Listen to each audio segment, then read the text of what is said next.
listen, to be honest with you, he brought a lot of light that I didn't know about when it came to the sanctioning fees. And it seems like one big extortion game.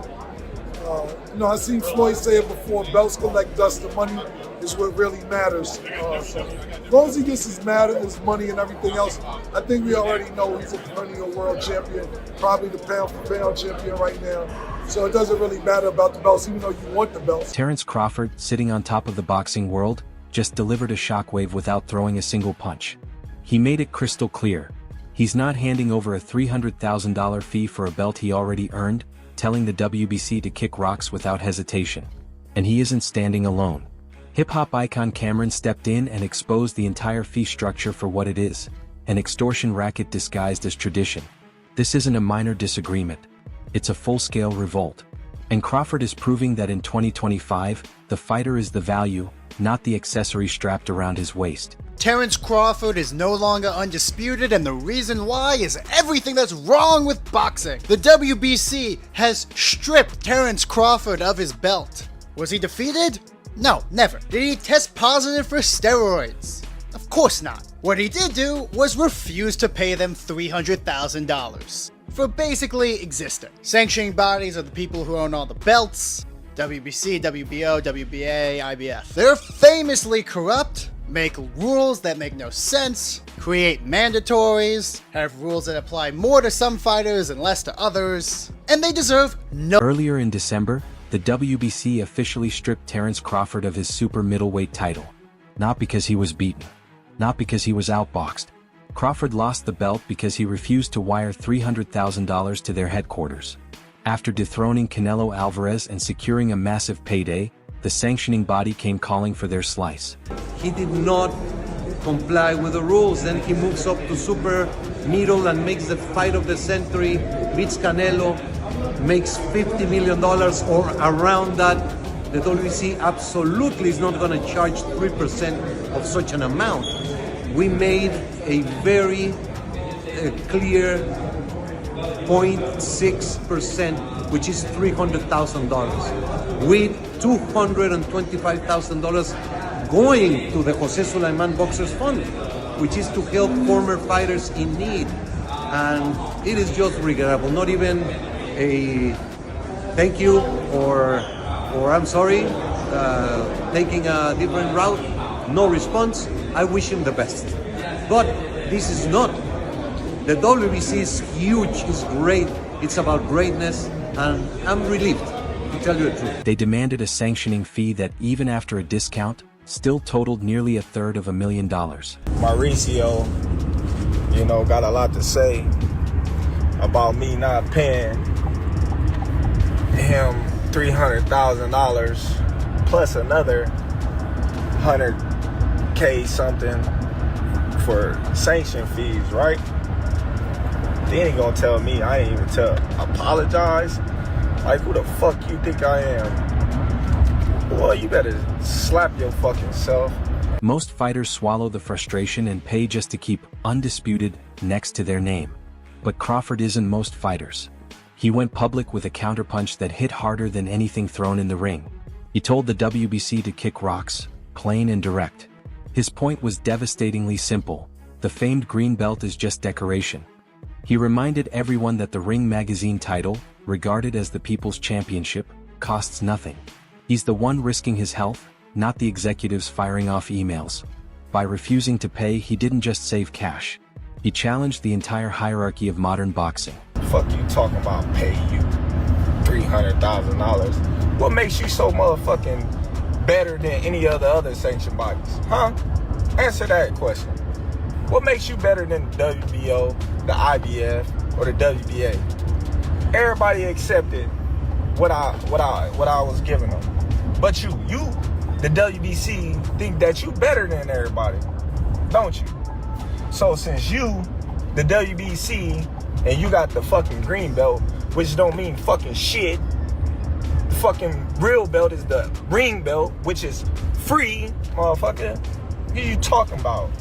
You want me to pay you more than the other sanctioned bodies because you feel like you better than them. How in the world all the sanctioned bodies agreed to the same amount, but you sit your motherfucking ass up there and say that I need to apologize to you. The fuck? You can take the fucking belt. It's a trophy anyway. Cameron jumped into the conversation instantly. Never one to hold back, he called the sanctioning fee system exactly what it is: extortion. It's a harsh accusation, but his logic made it undeniable. He explained that the dynamic has flipped completely. Years ago, fighters needed belts to secure TV slots and major purses. Today, stars like Crawford are the reason people tune in. Listen, to be honest with you, he brought a lot of light that I didn't know about when it came to the sanctioning fees. And it seems like one big extortion game. I've seen Floyd say it before, belts collect dust, the money is what really matters. So as long as he gets his money and everything else, I think we already know he's a perennial world champion, probably the pound-for-pound champion right now. So it doesn't really matter about the belts, even though you want the belts. I also seen him post all the belts that he had in his house. So right now I think it's more about money for him than having the belts in his possession. Cameron argued that Crawford exposed the system by simply saying, "No." The media frenzy surrounding the belt being taken generated more buzz for Crawford than paying the fee ever would. Proving Cameron's point, the organization needs the fighter to legitimize the belt, not the other way around. And when someone with Cameron's cultural influence backs a boxer's business stance, it becomes more than sports. It becomes a pop culture flashpoint. He sees the truth. Sanctioning bodies latch onto a fighter's rising value and demand a cut of the harvest despite doing none of the planting. Cameron even reached back to Floyd Mayweather's old philosophy: belts collect dust. The money is what matters. Floyd, November 4th, you're finally fighting for the undisputed title. Share your thoughts on that. I'm fighting for the WBC title. I'm not fighting for the undisputed title. I'm fighting for the WBC title. Yeah, but if you look at it, he beat the man who was undisputed, the man who beat the man. I only go by stats. I'm not fighting for the undisputed title because I'm not paying 3 sanctioning fees. I'm fighting for the WBC welterweight championship. Back then, people thought Mayweather was just bragging. Cameron points out that he was laying down a blueprint for independence.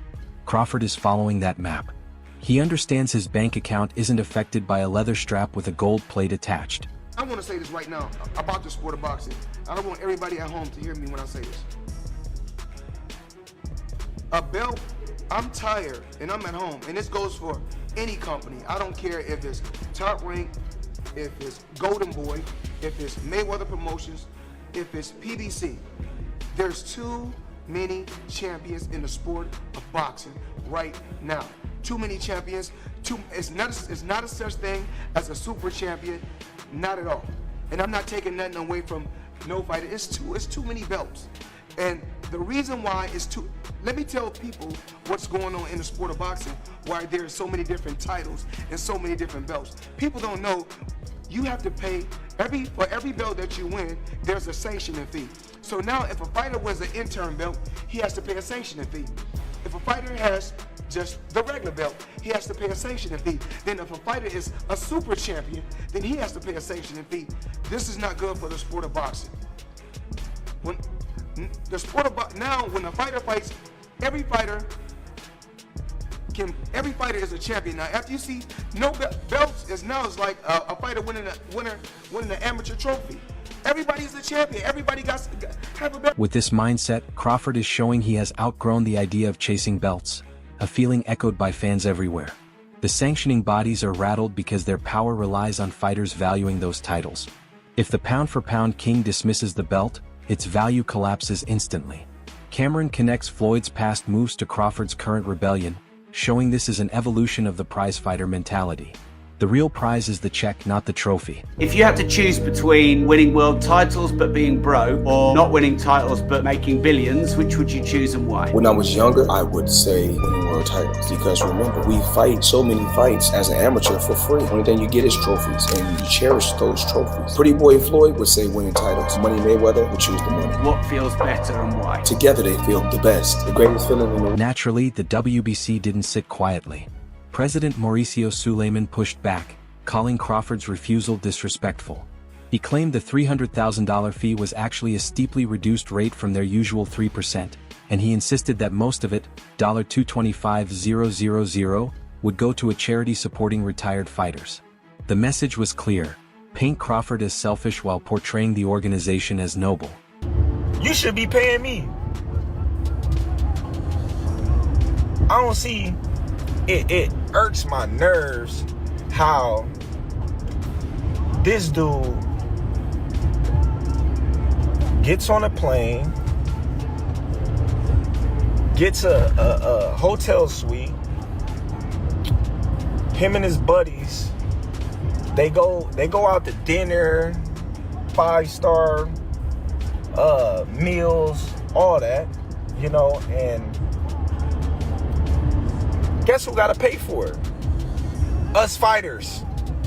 We paying for y'all to come out here, have the time of y'all life, stay in the best hotels of y'all life, and it's all done on our dime. It's done on our dime. Do that sound right to y'all? It's crazy, ain't it? We the one out there getting battered, knocked upside our head, and every time we step foot in the ring, we gotta pay them a sanction fee like they the government. We getting taxed. It's crazy. Then he said, allegedly, I made X amount of money. You don't know how much I made. You don't know how much I made. Once again, you're speculating.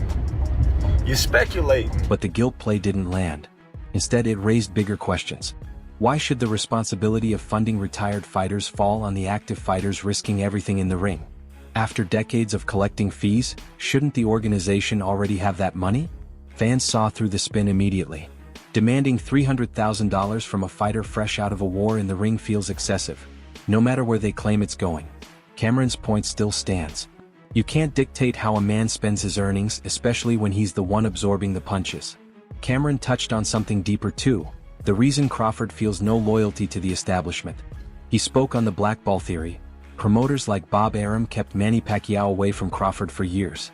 Cameron validated Crawford's belief that he could have beaten a prime Pacquiao or De La Hoya. One more time. He was mentioning on Twitter when he was, responding to all that stuff. He was saying, hey, I would have beat you, Oscar. I would have beat Pac-Man. Do you agree if they would have fought in their primes, he would have beat Oscar or beat Pac-Man? I remember he was with Bob Arum trying to fight Pac-Man. And Bob Arum wouldn't set that fight up. So to me, that's, even though we didn't know Crawford like we know him today, when I seen that back then, I seen there was a problem why Bob Arum wouldn't make that fight happen. And I was saying, now both under Bob Arum, what the fuck you not making the fight happen for? So he might have some truth to that. I have no idea. Oscar was a hell of a fighter as well.